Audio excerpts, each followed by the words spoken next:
Just north of Leinster Airport, amongst the semi-rural fringes of Johannesburg, lies Monaghan Farm, an eco-estate for upmarket families. Here, hidden amongst green and amber-felt grasses and eucalyptus trees, lies Stand 47, a high-end experimental home. Stand 47 was the brainchild born of the collaboration between architect Kathleen Thomashoff from Thomashoff and Partners Architects and Gavin Rook, a property developer and architecture aficionado, along with drywall system specialist Saint Cobain and furniture fine art curators Ebony Design.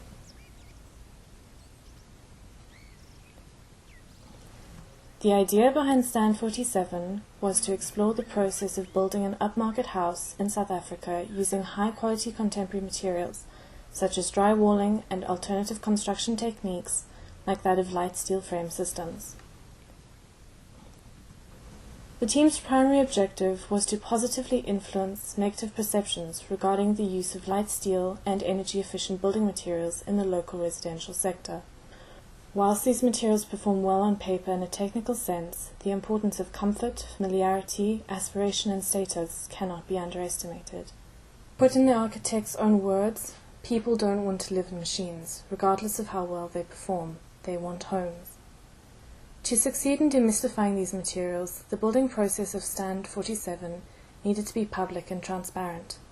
This would enable people to experience it for themselves. Stand 47 took 9 months to build, and for all of that, it received the highly commended AfriSam Award for Sustainable Construction.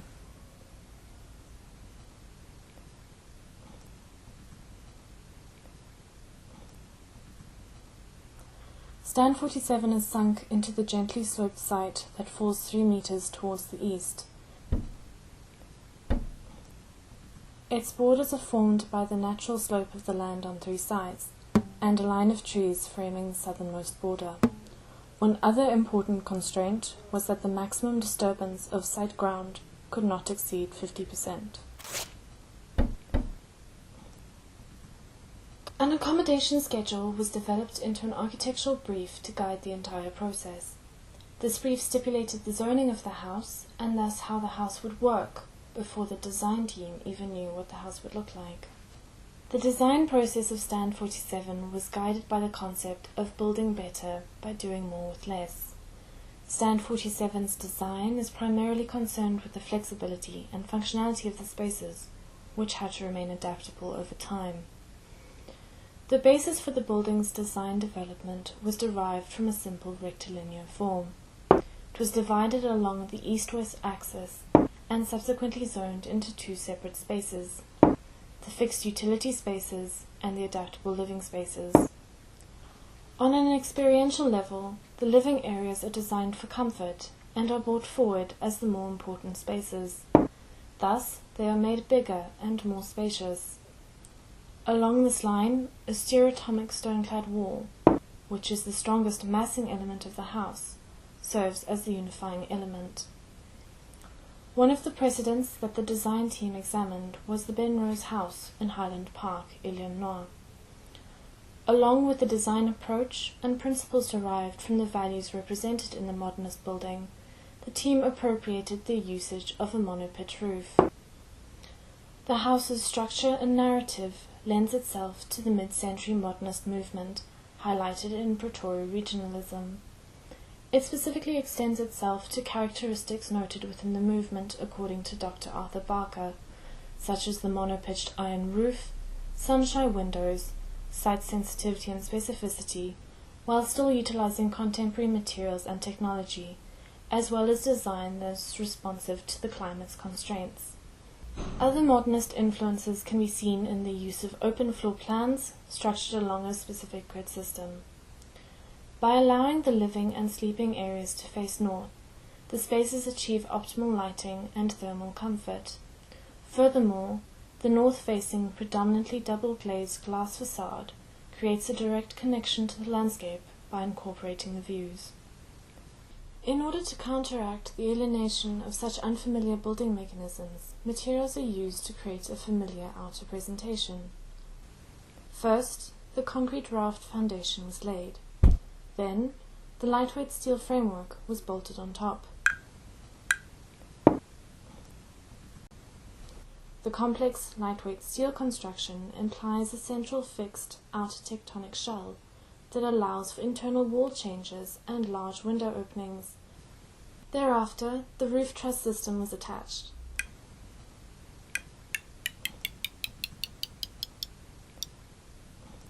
The most innovative feature was the roof, with a 90 mm thickness.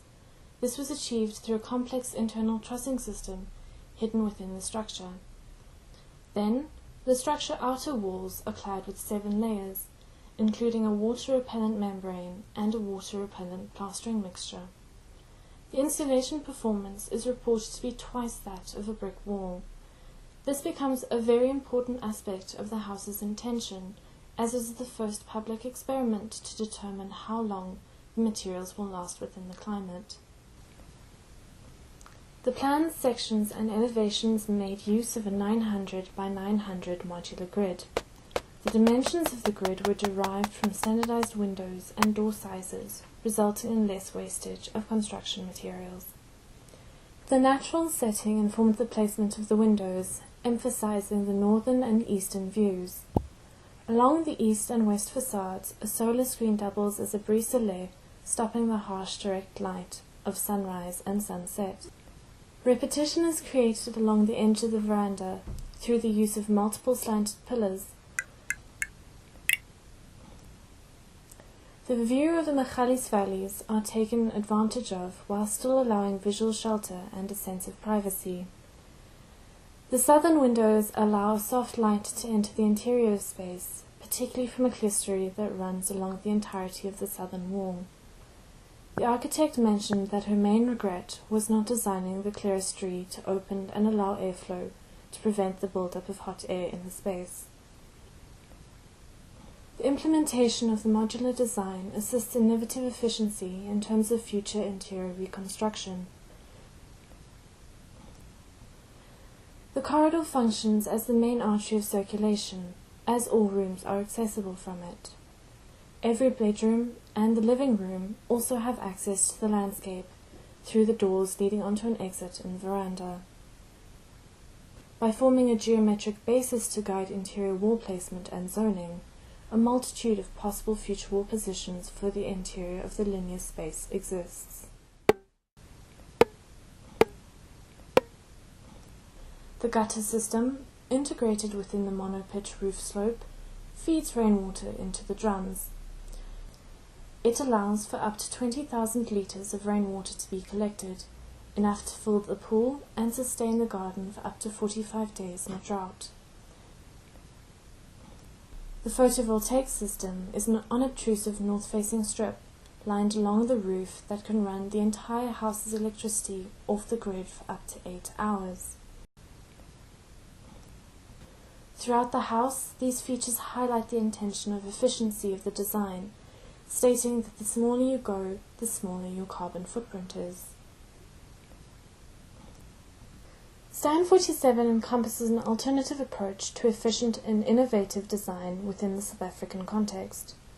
It creates an interest in the building sector and educates the public by providing them with an example where the benefits are immediately apparent. Not just a hypothetical project, Thomashoff's Stand 47 is the real McCoy.